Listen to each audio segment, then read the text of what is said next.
بسم اللہ الرحمن الرحیم۔ آئیے جانتے ہیں ماہ رمضان کے بارے میں۔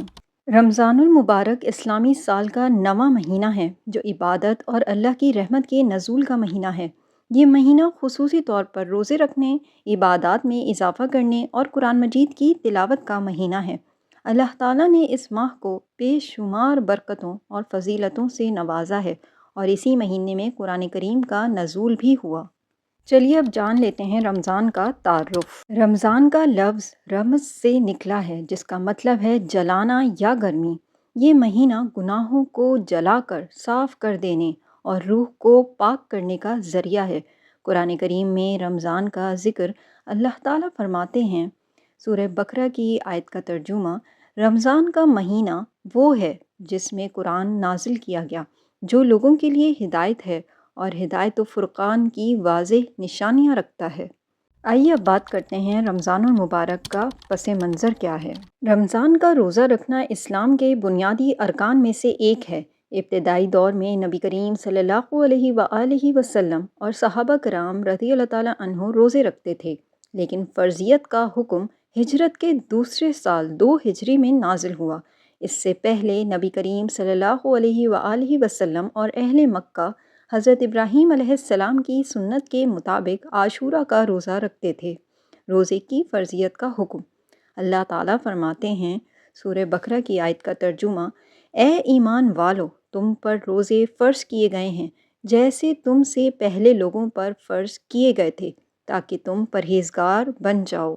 رمضان کی فضیلت۔ یہ مہینہ دیگر تمام مہینوں سے افضل ہے کیونکہ اس میں اللہ کی بے پناہ رحمتیں نازل ہوتی ہیں اور جنت کے دروازے کھول دیے جاتے ہیں۔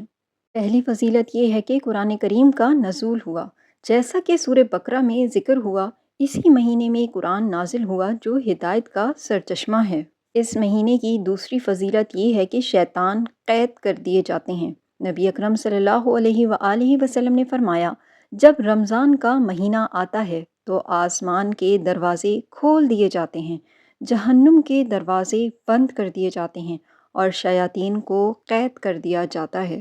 تیسری فضیلت یہ ہے کہ روزے دار کے لیے جنت کا دروازہ ہے۔ نبی اکرم صلی اللہ علیہ وآلہ وسلم نے فرمایا، جنت میں ایک دروازہ ہے جسے باب الریان کہا جاتا ہے۔ اس دروازے سے قیامت کے دن صرف روزے دار داخل ہوں گے اور جب وہ داخل ہو جائیں گے تو وہ دروازہ بند کر دیا جائے گا۔ چوتھی فضیلت یہ ہے کہ شب قدر کی برکت۔ رمضان میں ایک ایسی رات بھی ہے جو 1000 مہینوں سے بہتر ہے۔ سورہ قدر کی آیت 1-3 کا ترجمہ، بے شک ہم نے اسے شب قدر میں نازل کیا اور تمہیں کیا معلوم شب قدر کیا ہے؟ شب قدر 1000 مہینوں سے بہتر ہے۔ آئیے اب جان لیتے ہیں کہ اس مہینے میں اللہ تعالیٰ کی رحمت، مغفرت اور جہنم سے آزادی کیسے حاصل کر سکتے ہیں۔ در حقیقت لیلۃ القدر کو اللہ تعالیٰ نے رحمت، مغفرت اور جہنم سے آزادی کی رات قرار دیا ہے۔ یہ رات رمضان المبارک کے آخری عشرے میں آتی ہے اور اس کی فضیلت قرآن و حدیث میں واضح طور پر بیان کی گئی ہے۔ لیلۃ القدر کی رات کو رحمت کی رات کیوں کہا گیا ہے؟ اللہ تعالیٰ فرماتے ہیں، سورہ دخان کی آیت کا ترجمہ، بے شک ہم نے اسے ایک مبارک رات میں نازل کیا، بے شک ہم لوگوں کو خبردار کرنے والے ہیں۔ اسی رات میں ہر حکمت والے کام کا فیصلہ کیا جاتا ہے۔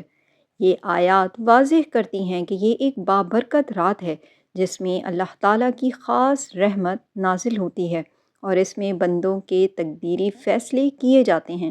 رسول اللہ صلی اللہ علیہ وآلہ وسلم نے فرمایا، رمضان کی پہلی رات میں جنت کے دروازے کھول دیے جاتے ہیں اور آخری رات تک بند نہیں ہوتے اور لیلۃ القدر میں اللہ کی خاص رحمت نازل ہوتی ہے۔ اس رات میں اللہ تعالیٰ فرشتوں کو زمین پر بھیجتے ہیں اور وہ نیک بندوں کے لیے رحمت اور برکت کی دعا کرتے ہیں۔ یہ ایک مغفرت کی رات بھی ہے۔ کیسے؟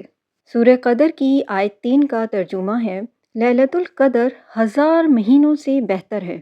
یہ رات اللہ کی خاص مغفرت حاصل کرنے کا بہترین موقع ہے کیونکہ اس میں کی جانے والی عبادت کا ثواب 1000 مہینوں کی عبادت سے زیادہ ہے۔ نبی اکرم صلی اللہ علیہ وآلہ وسلم نے فرمایا، جو شخص لیلۃ القدر میں ایمان اور ثواب کی نیت سے قیام کرے اس کے تمام پچھلے گناہ معاف کر دیے جاتے ہیں۔ حضرت عائشہ رضی اللہ تعالیٰ عنہا فرماتی ہیں کہ میں نے رسول اللہ صلی اللہ علیہ وآلہ وسلم سے پوچھا، اگر مجھے معلوم ہو جائے کہ لیلۃ القدر کون سی رات ہے تو اس میں کیا دعا کروں؟ آپ صلی اللہ علیہ وآلہ وسلم نے فرمایا، اللہم انک عفو تحب العفو فاعف عنی، اے اللہ بے شک تو معاف کرنے والا ہے، معافی کو پسند کرتا ہے، بس مجھے معاف فرما دے۔ یہ حدیث اس رات میں اللہ کی مغفرت کے دروازے کھلنے کی نشاندہی کرتی ہے۔ لیلۃ القدر کی رات جہنم سے آزادی کی رات ہے۔ آئیے جانتے ہیں ہم کس طرح جہنم سے بچ سکتے ہیں۔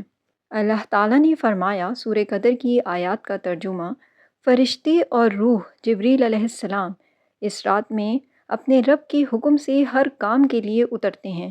یہ رات سراسر سلامتی ہے طلوع فجر تک۔ سلامتی کا مطلب یہ ہے کہ یہ رات جہنم سے نجات پانے اور جنت کے فیصلے ہونے کی رات ہے۔ رسول اللہ صلی اللہ علیہ وآلہ وسلم نے فرمایا، رمضان کی ہر رات میں اللہ تعالیٰ کچھ لوگوں کو جہنم سے آزاد کر دیتا ہے اور لیلۃ القدر میں سب سے زیادہ لوگوں کی بخشش ہوتی ہے۔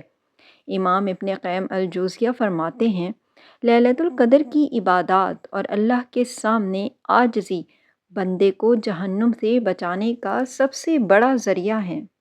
لیلۃ القدر میں اللہ کی رحمت، مغفرت اور نجات حاصل کرنے کے لیے کیا کرنا چاہیے؟ توبہ اور استغفار، گناہوں کی معافی مانگنی چاہیے اور کثرت سے اللہم انک عفو تحب العفو فاعف عنی پڑھنا چاہیے۔ دعا میں اللہ سے جہنم سے آزادی مانگنی چاہیے۔ قرآن کی تلاوت کرنا ہے، کیونکہ یہ رات قرآن کے نزول کی رات ہے، اس لیے اس نے قرآن کی زیادہ سے زیادہ تلاوت کرنی چاہیے۔ نوافل پڑھنا اور قیام اللیل، تہجد پڑھنا۔ نبی کریم صلی اللہ علیہ وآلہ وسلم خود اس رات میں قیام فرماتے اور اپنی امت کو بھی اس کا حکم دیتے تھے۔ درود شریف اور ذکر و اذکار کرنا، زیادہ سے زیادہ درود شریف پڑھنا اور لا الہ الا اللہ، سبحان اللہ، الحمدللہ اور اللہ اکبر کا ورد کرنا چاہیے۔ صدقہ و خیرات کرنا، نبی کریم صلی اللہ علیہ وآلہ وسلم رمضان میں سب سے زیادہ سخاوت فرماتے تھے، خاص طور پر آخری عشرے میں۔ رمضان کی کیا اہمیت ہے؟ رمضان نہ صرف ایک عبادت کا مہینہ ہے بلکہ یہ ایک مکمل تربیتی پروگرام بھی ہے جو انسان کے ایمان، اخلاق، کردار اور صبر کو مضبوط کرتا ہے۔ تقویٰ کا حصول، رمضان کے مہینے میں روزے رکھے جاتے ہیں اور روزے کا بنیادی مقصد اللہ کا قرب حاصل کرنا اور تقویٰ پیدا کرنا ہے۔ تقوی سے مراد یہ ہوتی ہے کہ انسان اللہ کی ناراضگی کے ڈر سے خود کو گناہوں سے بچائے۔ حدیث میں ہے، جس نے ایمان اور ثواب کی نیت سے روزے رکھے اس کے پچھلے تمام گناہ معاف کر دیے جائیں گے۔ صبر اور ہمدردی، روزہ صبر سکھاتا ہے اور روزے دار کو بھوک اور پیاس کا احساس کر کے غریبوں سے ہمدردی کی ترغیب دیتا ہے۔ روزے سے جسمانی اور روحانی پاکیزگی، جدید سائنسی تحقیق کے مطابق روزہ انسانی جسم کے لیے فائدہ مند ہے۔ یہ ڈیٹاکس کا ذریعہ ہے اور جسم سے زہریلے مادے خارج کرتا ہے۔ آئیے اب میں آپ کو بتاؤں گی کہ رمضان کے بارے میں علماء کی کیا رائے ہے۔ امام غزالی رحمۃ اللہ علیہ فرماتے ہیں، روزہ نہ صرف کھانے پینے سے رکنے کا نام ہے بلکہ یہ انسان کی روحانی ترقی کا ذریعہ بھی ہے جو اسے اللہ کے قریب لے جاتا ہے۔